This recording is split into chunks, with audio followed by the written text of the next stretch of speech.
Hi everyone, welcome back to my channel Raziyali's kitchen. ఈరోజు మనం రెగ్యులర్గా పకోడీ చేసుకుంటాం కదా, ఆ పకోడీకి కాస్త డిఫరెంట్గా ఉండే రెసిపీని అయితే మీతో షేర్ చేసుకోబోతున్నానండి. ఈ రెసిపీ వచ్చేసి ఎగ్ పకోడీ రెసిపీ. టేస్ట్ వేరే లెవెల్గా ఉంటుంది. మీరందరూ ఒకసారి తప్పకుండా ట్రై చేసేయండి. తయారీ విధానం అయితే చూసేద్దాం. ఇక్కడ నేను ఒక 4 మీడియం సైజు ఆనియన్స్ని ఇలా సన్నగా స్లైసెస్గా కట్ చేసి తీసుకొని ఇలా ఒకసారి కలుపుకోవాలండి. ఇలా కలుపుకోవడం వల్ల ఆనియన్స్ విరివిరిగా అవుతాయి. ఇలా నేను ఒక 4 మీడియం సైజ్ ఆనియన్స్ అయితే తీసుకున్నాను. ఎప్పటికైనా ఒకటి గుర్తుపెట్టుకోండి, ఆనియన్స్ని కట్ చేసిన వెంటనే యూస్ చేసుకోవాలి. కట్ చేసి పక్కన పెట్టి తర్వాత యూస్ చేయకూడదండి, హెల్త్కి మంచిది కాదు. తర్వాత నేను ఇలా 4 మీడియం సైజ్ ఆనియన్స్ తీసుకున్నాను కదా, ఈ ఆనియన్స్లోకి 2 ఎగ్స్ని అయితే యూస్ చేస్తున్నానండి. ఈ ఎగ్స్ మిశ్రమాన్ని ఇందులో వేసేసుకొని ఈ ఎగ్ ఆనియన్లో బాగా కలిసేటట్టు ఇలా కలుపుకోవాలండి. చూడండి, ఇలా మొత్తాన్ని కలుపుకోవాలి మిశ్రమాన్ని. ఈ రెసిపీ వచ్చేసి ఈవినింగ్ స్నాక్స్లోకి, పప్పు, రసం, సాంబార్లోకి నంచుకోవడానికి చాలా బాగుంటుందండి. చూడండి, ఇలా కలుపుకున్న తర్వాత ఇందులో ఒక 1/2 టీ స్పూన్ అల్లం వెల్లుల్లి పేస్ట్ వేసుకుంటున్నానండి. నేను ఇక్కడ అల్లం వెల్లుల్లి పేస్ట్ ఫ్రెష్గా పట్టుకొని వేసుకుంటే ఏ రెసిపీ అయినా టేస్ట్ బాగుంటుందండి. ఇందులోనే మనము రుచికి తగ్గట్టు కారం వేసుకోవాలండి. నేను ఇక్కడ ఒక టీ స్పూన్ కారం వేసుకుంటున్నాను. మీరు కారం ప్లస్లో కావాలంటే పచ్చిమిర్చి సన్నగా తరుక్కొని వేసుకోవచ్చు అండి, ఒక 2-3 పచ్చిమిర్చి. ఇందులోనే ఒక 1/2 టీ స్పూన్ వాము వేసుకుంటున్నాను.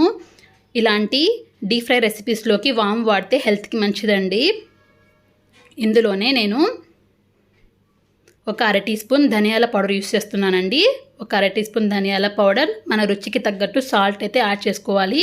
నేను ఇక్కడ ఒక టీ స్పూన్ సాల్ట్ వేసుకుంటున్నాను. ఇందులోనే ఒక 1/4 టీ స్పూన్ గరం మసాలా, తర్వాత సన్నగా కట్ చేసి పెట్టుకున్న కొత్తిమీర వేసేసుకొని ఈ మిశ్రమం మొత్తాన్ని బాగా కలుపుకోవాలండి. చూడండి, ఇలా బాగా కలుపుకోవాలి మొత్తాన్ని. ఈవినింగ్ స్నాక్స్లోకి సూపర్గా ఉంటుందండి రెసిపీ. ఇలా కలుపుకున్న తర్వాత శనగపిండి ఒకేసారి వేయకుండా కాస్త వేసుకుంటూ కలుపుకోవాలండి.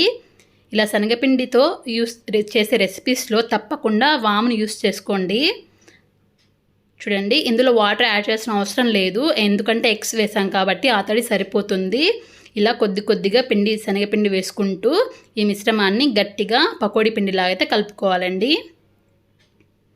మీరందరూ ఇలాగే నన్ను సపోర్ట్ చేస్తూ ఉండండి. లైక్ అయితే చేయడం అస్సలు మర్చిపోవద్దండి. కొత్తగా చూస్తున్న వాళ్ళైతే నా ఛానల్ని సబ్స్క్రైబ్ చేసేసుకోండి. ఇలా పిండి మొత్తం కలుపుకున్న తర్వాత కాసేపు అలా పక్కన పెట్టుకొని స్టవ్ ఆన్ చేసేసుకోవాలి. స్టవ్ ఆన్ చేసుకొని ఒక కడాయి పెట్టుకొని ఈ కడాయిలో డీప్ ఫ్రైకి సరిపడా ఆయిల్ వేసుకోవాలండి. ఫ్లేమ్ స్టార్టింగ్లో ఫుల్లో పెట్టుకొని ఆయిల్ కాస్త హీట్ అయ్యాక ఫ్లేమ్ని సిమ్లో పెట్టుకోవాలండి. చూడండి, ఆయిల్ హీట్ అయిందో లేదో కాస్త పిండి వేసుకొని చూసుకుందాం. ఆయిల్ అయితే హీట్ అయిపోయిందండి. ఇలా ఈ పకోడీని పక్కన తీసి పెట్టేసుకుందాం. ఇలా ఆయిల్ హీట్ అయిపోయింది కదా, ఫ్లేమ్ని సిమ్లో పెట్టుకొని ఇలా పకోడీ పిండిని కాస్త వేసుకుంటూ గోల్డ్ కలర్ వచ్చేదాకా ఫ్రై చేసేసుకోవాలండి. ఫ్లేమ్ని సిమ్లో పెట్టుకోవడం వల్ల ఈవెన్గా కాలుతాయండి అన్నీ. ఈవెన్గా ఇలా కలుపుకుంటూ మధ్యలో గోల్డ్ కలర్ వచ్చేదాకా అయితే ఫ్రై చేసేసుకోవాలండి. చూడండి, ఇలా ఫ్రై చేసేసుకొని ఒక టిష్యూ పేపర్ వేసుకున్న ప్లేట్లోకి ఈ మొత్తాన్ని తీసేసుకోవాలండి. ఇలా గోల్డ్ కలర్ వచ్చేదాకా ఫ్రై చేసేసుకొని ఇలా స్ట్రెయిన్ చేసేసుకొని ఒక ప్లేట్లోకి అయితే తీసేసుకోవాలి.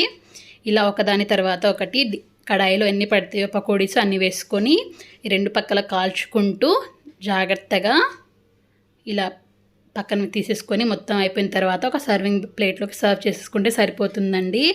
ఇలా కెచప్తో కానీ లేదా పప్పు, రసం, సాంబార్ దేంట్లో నంచుకోవడానికి కానీ లేదా ఉట్టిది కానీ చాలా బాగుంటుందండి. టేస్ట్ అయితే వేరే లెవెల్గా ఉంటుంది. మీరందరూ తప్పకుండా ట్రై చేసేయండి. నా వీడియో మీకు నచ్చితే లైక్ చేయడం మాత్రం అస్సలు మర్చిపోవద్దండి. నా ఇలాంటి వీడియోస్ మీ వరకు చేరుకోవాలంటే బెల్ ఐకాన్ని ప్రెస్ చేయాలి కదా, కాబట్టి బెల్ ఐకాన్ని ప్రెస్ చేయడం అస్సలు మర్చిపోవద్దండి. Thank you for watching.